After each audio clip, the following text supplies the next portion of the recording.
as Barksdale's, Wilcox's, and Lang's brigades crushed the 3rd Corps' right and swept toward Cemetery Ridge, Meade, Hancock, and others strove mightily to position troops to halt their drive. By the time the Confederates reached the base of the ridge, their ranks had been riddled, their lines disordered, and they had begun to lose momentum. Hancock led Colonel George L. Willard's brigade of his 2nd Corps down to meet Barksdale's brigade. Willard's men attacked Barksdale's advancing line just west of Plum Run and drove it back, but the guns of Colonel E. Porter Alexander's artillery battalion, which had moved forward to the high ground by the Emmitsburg Road, repelled them in turn. Both Barksdale and Willard fell in the fight. As he rode north in search of more troops to throw against the advancing rebel lines, Hancock saw Wilcox's brigade nearing the swale at the base of the ridge. Only the 1st Minnesota Regiment was at hand. Hancock pointed to a Confederate flag that flew above the advancing line and shouted to Colonel William Colville, "Advance, Colonel, and take those colors." The Minnesotans charged, struck the tired Alabamians, and blunted their attack. But the cost was horrible. More than 2/3 in the charge were killed or wounded. To the left, Williams's division of the 12th Corps reached the ridge in time to repulse the 21st Mississippi Regiment and recapture Bigelow's lost guns. Brigadier General Ambrose R. Wright's Georgia Brigade advanced on the left of the Florida Brigade. The sun was setting as Wright's men advanced gallantly toward the Union center. They crushed 2 regiments posted at the Emmitsburg Road north of the Codori House and captured guns of Lieutenant T. Fred Brown's and Lieutenant Gulion V. Weir's batteries that were in front of the ridge near the Codori buildings. Fortunately for Wright's men, Hancock's efforts to aid Sickles had left a broad gap in the Union line south of the copse of trees, and the Floridians and Georgians made for it.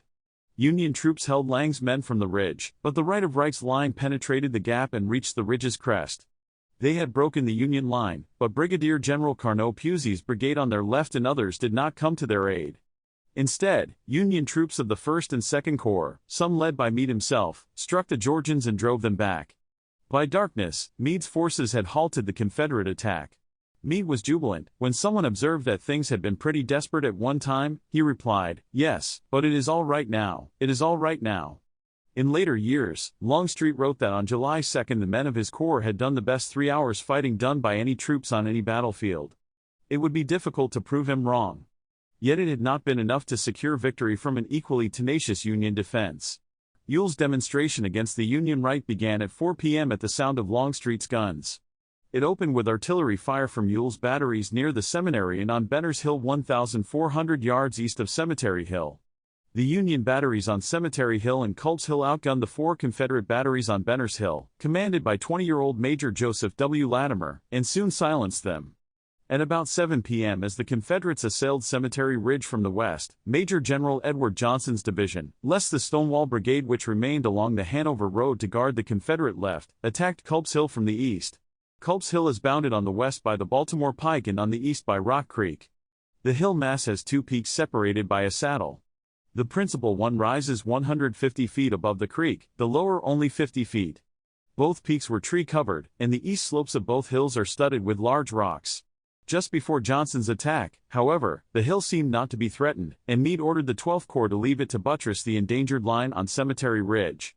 In response, Slocum sent all but Brigadier General George S. Greene's brigade from its works on the main hill. Greene stretched his line to the right and was able to occupy all of the works on the upper hill and those on the north slope of the lower one before the Confederates struck his line. Johnson's troops forded Rock Creek at dusk and struck Culp's Hill with 3 brigades. To hit Greene's thin line in the works on the main hill, Brigadier General George Stoyart's left regiments occupied the empty breastworks on the lower hill and groped their way in the darkness toward Greene's right flank. Greene's men waited behind their works, watching as the flashes of the Confederate rifles drew near. They were greatly outnumbered and frightened. Moments past which were years of agony, nervous hands grasping loaded muskets, told how terrible were those moments of suspense. Then they opened fire. All was confusion and disorder, remembered a Virginia captain as the Union line fired down upon his regiment. The 3rd North Carolina Regiment reeled and staggered like a drunken man.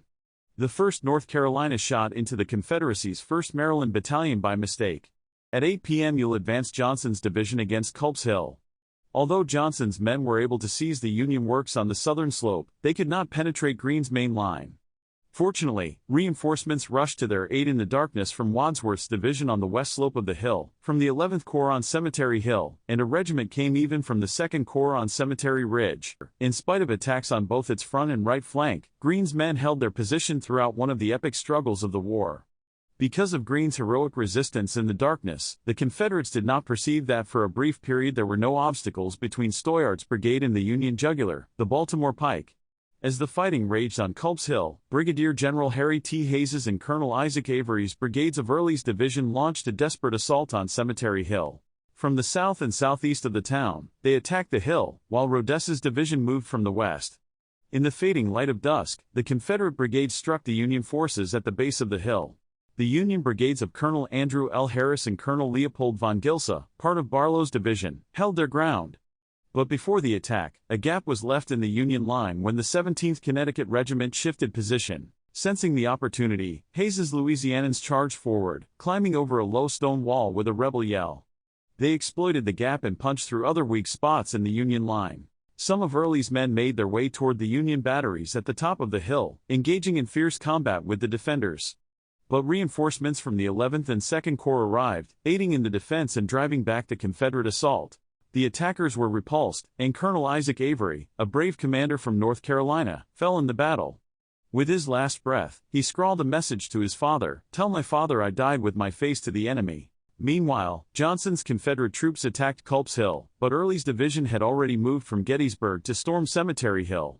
Union troops at the base of the hill were initially driven back, but the Confederate advance was eventually repelled. Williams's and Gary's divisions of the 12th Corps returned to Culp's Hill, sealing off the Confederate penetration and driving the enemy forces away.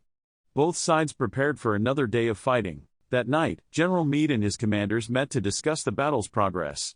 Despite the challenges they faced, they all agreed to continue the fight at Gettysburg. The Battle of Gettysburg raged on, an iconic struggle that would shape the course of the Civil War. Thank you for watching, and don't forget to subscribe to our channel for more historical content.